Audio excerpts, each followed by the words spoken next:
At least, that's what the Barbies think. After all, they're living in Barbie land. Who am I to burst their bubble? Think you understand this common idiom? We're about to burst that bubble using a secret from the Barbie movie, so watch until the end.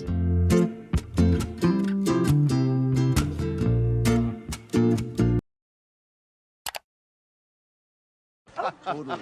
Oh, looks like this beach was a little too much beach for you, Ken. If I wasn't severely injured, I would beat you off right now, Ken. I'll beach off with you any day, Ken. Hold my ice cream, Ken. Totally. Oh, looks like this beach was a little too much beach for you, Ken. If I wasn't severely... Too much beach. Too much beach is a playful phrase where the word beach is used with two meanings. The first refers to the location, while the second metaphorically means challenge or intensity. It's a clever way of saying the situation was too overwhelming. This shows how English speakers can adapt nouns into concepts based on context. After that spicy curry, I told the chef, "That was a little too much curry for me." This means the intensity of the spice was more than the speaker could handle, using the noun curry to describe its own overwhelming quality. If I wasn't severely injured, I would beat you off right now, Ken. I'll beach. Beat you off. This is a fantastic, humorous example of verbing, turning a noun into a verb. Beach off is made-up slang for this scene, replacing fight with the concept of beaching. Ken means, I would compete with and defeat you, in a beach-related context. It's a very clever, though not real-world, piece of slang.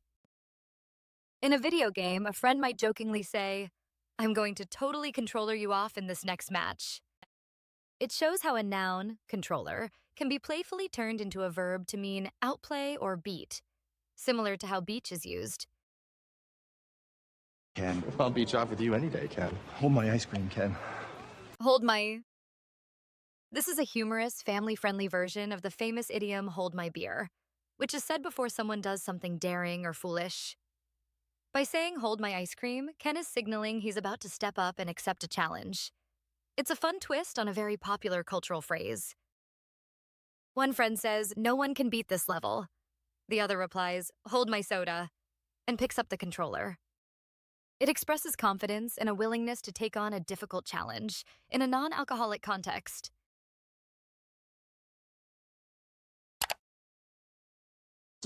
How do you know? No sesame, Aaron. Couple of blondes.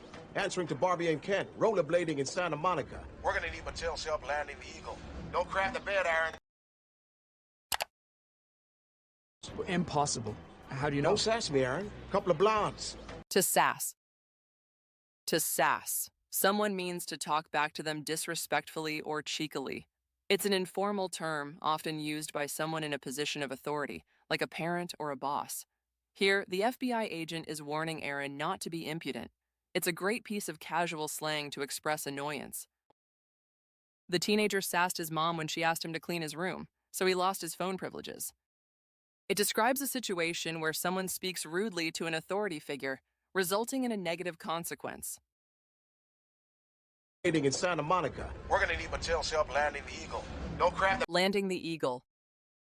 Landing the eagle is a euphemism, an indirect expression used to talk about something sensitive. Here, it's code for capturing the target or controlling the situation, referring to Barbie. It's used to sound professional and secretive, like spy jargon. In a corporate meeting, a manager might say, "We need to escort the package to its destination," instead of, "We need to fire Bob." This shows using indirect coded language to refer to a sensitive action, making it sound less severe. We need Mattel's help landing the Eagle. Don't crap the bed, Aaron. I won't. Crap the bed. This is a very informal and strong idiom that means to fail spectacularly or mess something up completely, especially under pressure. "Don't crap the bed" is a blunt warning to Aaron not to ruin this important operation. It's a bit vulgar, but very common in casual, high-stakes situations. The team was winning until the last minute, but then the star player totally crapped the bed and missed the final shot. It describes a dramatic and complete failure at a critical moment, highlighting the pressure of the situation.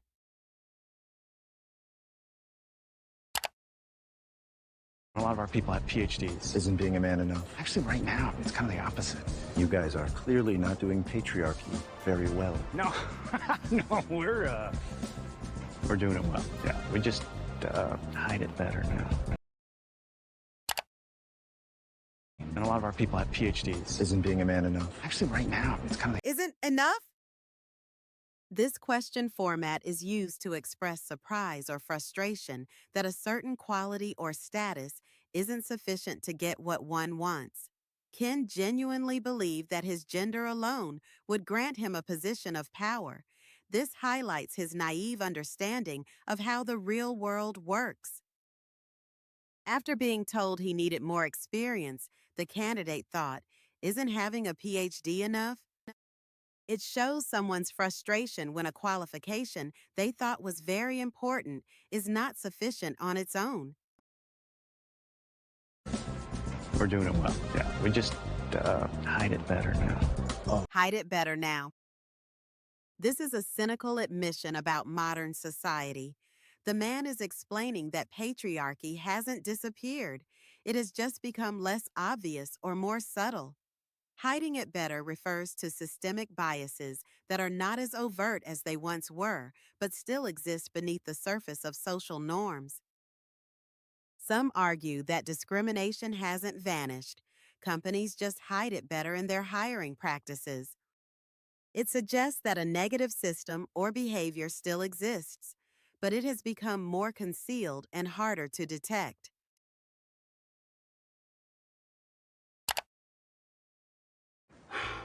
You have to be a boss, but you can't be mean. You have to lead, but you can't squash other people's ideas. You're supposed to love being a mother, but don't talk about your kids all the damn time.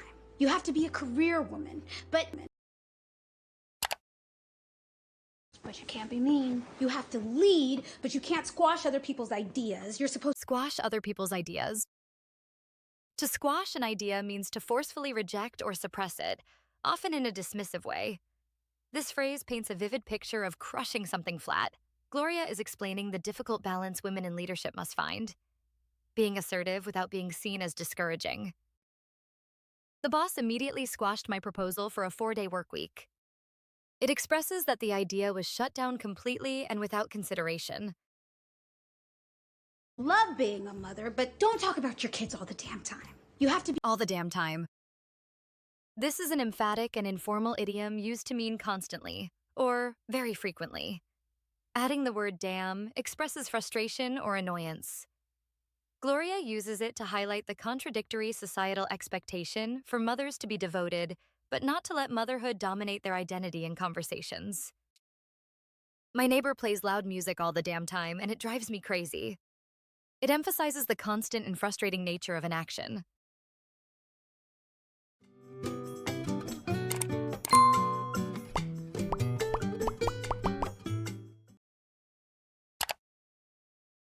Barbie, all problems of feminism and equal rights have been solved. At least, that's what the Barbies think. After all, they're living in Barbie land. Who am I to burst their bubble?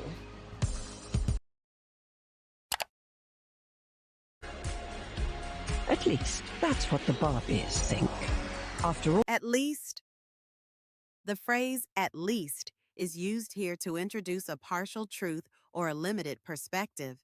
The narrator is signaling that while the Barbies believe feminism's problems are solved, this belief is not the complete or actual reality. It introduces a note of doubt and foreshadows the conflict to come. I can't afford a new car, but at least my old one is reliable. It is used to introduce a positive point in an otherwise negative situation, showing a limited perspective. Barbie land. Who am I to burst their bubble? Burst their bubble. To burst someone's bubble is an idiom that means to destroy their happy illusion or belief by telling them an unwelcome truth. The narrator is saying that it's not her place to tell the Barbies that the real world isn't the perfect utopia they imagine it to be. He was so excited about his unrealistic business plan, I didn't want to be the one to burst his bubble. It expresses a reluctance to disappoint someone by introducing them to a harsh reality.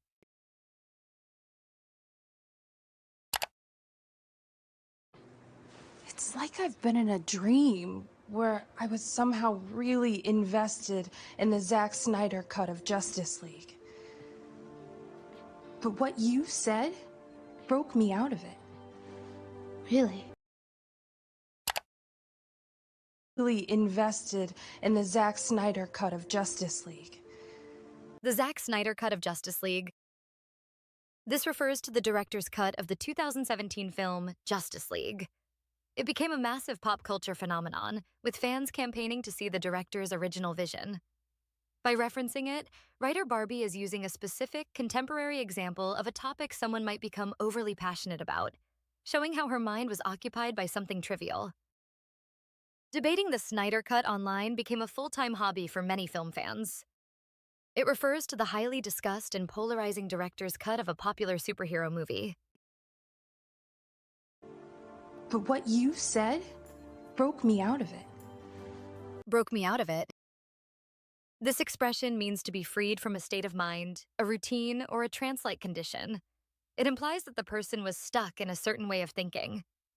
Gloria's speech was the powerful catalyst that snapped writer Barbie out of her brainwashed state. Hearing that old song broke me out of my sad mood and made me want to dance. It describes how an external event can suddenly change one's internal emotional or mental state.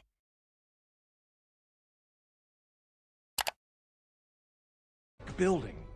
We have gender-neutral bathrooms up the wazoo. Every single one of these men love women. I'm the son of a mother. I'm the mother of a son. I'm the nephew of a woman aunt. Alec building. We have gender-neutral bathrooms up the wazoo. Up the wazoo. This is a very informal slang phrase that means in great quantity or in abundance. It's a humorous and slightly absurd way to say we have a lot of them. The CEO uses it to try and sound relatable and prove how progressive the company is, but it just comes off as silly. She's a great programmer. She has skills up the wazoo. It means the person has an enormous amount of skill in a particular area. Love women. I'm the son of a mother. I'm the mother of a... I'm the son of a mother. This is a tautology, a statement that is true by definition. It's used here as a weak and ridiculous defense to prove he supports women. He is stating the absolute minimum biological fact as if it's a meaningful qualification, which is why it's so funny and ineffective. When asked if he was qualified, he said, "I'm a human being." It was a statement that, while true, proved nothing. It shows someone using a universally true but irrelevant fact about themselves to try and make a point. I want to be a part of the people that make meaning, not the thing that's made. I want to do the imagining. I don't want to be the idea. Does that make sense? Of the people that make meaning. Make meaning. The phrase make meaning is a profound concept. It doesn't mean to simply understand something. It means to create significance, purpose, and interpretation from experiences. Barbie wants to be an active participant in life who creates purpose, rather than a passive object that is given purpose by others. Artists often make meaning from chaos, turning difficult emotions into powerful paintings. It describes the act of creating significance and understanding out of complex or abstract experiences. I want to do the imagining. I don't want to be the idea. Idea. Here, the word idea is used with two different shades of meaning. When Barbie says she doesn't want to be the idea, she means she no longer wants to be a concept or a product that others define. She wants to be the source of ideas, the imaginer, the creator. This is a powerful distinction between being a passive symbol and an active agent.